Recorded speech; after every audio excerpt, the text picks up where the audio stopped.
Neye göre məntiq şuraltıya qalib gələ bilmir?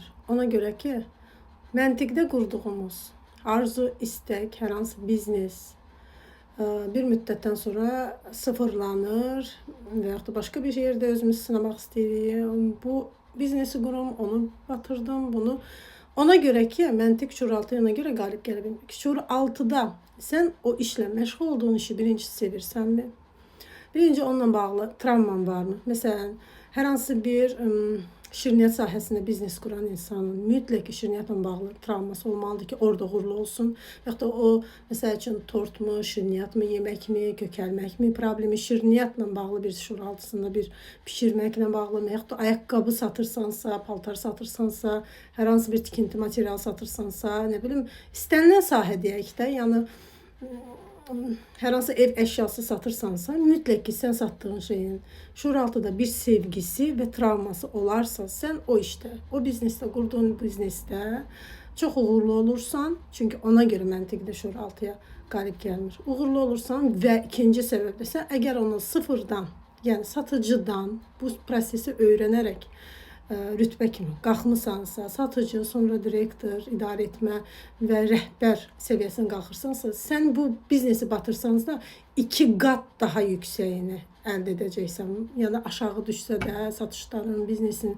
Yəni əgər orada bir travman varsa və sevgin varsa, o iş sənin bu həyatda keçməyə lazım olan bir yolundur. Biz bunu elə bilirik həyatımızın bir axarı kimi, yəni belə də olmalıymış ki düşünürük, amma belə deyil. O enerji səviyyəsində olsa, amma hesab, kitab bu 5%, 2% bizim həyatımızda rolu var. Heç nəyi öncədən hesabını qurmayın, arzusunu qurmayın, gedişatını qurmayın. Bunu nə qədər qursaq, o qədər də enerji tərsinə işləyir. Biz enerjini gözləmədə saxlayan kimi o enerji başqa bir yerə fırlanır. Ona görə də yəni bizim məntiqimiz şuraltıya qalib gələ bilmir. İkinci bir məsələ insanın nə qədər deyirik ki, terapiyada sən bu cür olma. Məsəl üçün belə oğurluqla məşğul olma şuraltı səviyyəsində, pislik arzulama, pis də negativ enerji ilə məşğul olaraq arzulama, planlar qurma. Çünki bunlar hamısı şuraltıda baş verir. O insan məntiqlə söz verir, və yaxud da məsləhət verir öz-özünə. Və yaxud da seansdan əlavə, yəni özü seansda olmadığı müddətdə həyatı boyu, məsələn, özü-özünə məsləhət verir. Psixoloqa nəyə lazımdır ki, özümə məsləhət verirəm də. Psixoloq nəyə lazımdır? Psixoloq sənin şuuraltında səhv addım atdığının səbəbini və nəticəsini göstərir. Sənin görmədiyin tərəf var şuuraltıda, həyatında. Onu göstərərək sənə dərk etməyə, sənə çatanda artıq sən onu etmirsən, məntiqə keçmir də, özünə məsləhət verməyə keçmir, artıq qeyb edirsən. Məsələn, mən özümə ətir almaq istəyirəm, o ətiri 100 adamla məsləhətləşirəm, ondan sonra qeyb alıram, düzdür? Sən düşünürsən və yaxud da kiməsə hədiyyə almaq istəyirsən özünə. Ya məntiqdə bizim həyatımızda baş verən bütün istənilən xırda bir şey normalmış kimi düşünüb gedirik və əslində buna icazə verməyə enerji səviyyəsində, sənin davranışın səviyyəsini dəyişəndə artıq dəyişir. Məsləhət verməklə sən yeni bir enerji tipinə keçə bilmirsən. Çünki şuuraltıda baş verir, enerji orada axışı olur. İkincisi, məsləhət verməklə öz-özünə və yaxud da sən də kiməsə məsləhət verməklə sən yaxşı insan olmursan. Məsələn, oğurluq etmə uşağa deyirik, yalan danışma məsləhət verərək səbəbi. Sən ona elə söz deyib dərk etməsən, bəzən elə bir problemi olur ki, valideyn deyir ki, mən buna 100 dəfə demişəm, psixoloqa gəlmədən, sizin dediyiniz sözləri mən ona 100 dəfə demişəm, eşitmə. Amma burada elə yaxşı eşitdi, ondan sonra dəyişdi davranışı. Ona görə eşidir ki, sən ona sözü deyəndə söz bir enerjidir. O sözü elə tərzdə deyirsən, onu eşitmək istəmir. Sənin eşitdiyin tərzdə deyirsən. Nə zaman ki, o formada eşitmirsən, o tərzdə deyirsən. Ona görə uşaq səni eşitmir. Ona görə o insanla münasibət, istənilən insan münasibət alınmır. Sən onun eşitmək istədiyi tərzdə deyirsən, onu dərk etməyə gətir. Dərk etmədən sonra dəyişməyə gedir. Və insan özünə deyəndə, mən dəyişəcəm, mən özüm çıxmalıyam bu situasiyada. Məntiq işləmir. Çıxa bilmir. Bir dəfə edir onu, ikinci dəfə edir. Məsələn, arıqlamaq istəyirəm bir dəfə. Çünki şuuraltın icazə vermir o davranış etməyə. Bu detalları insanlar bəzən düşünür ki, yox, bunları fikirləşsəm bu qədər, bunları zamana ayırsam, nə vaxtım olmaz, nə də ki, dəli olaram. Bəli, dəli olarsan. Ona görə də olursan ki, məntiqlə heç nə idarə etmək olmur. Hər saniyə, hər dəqiqə axışdadır bizim davranışımız.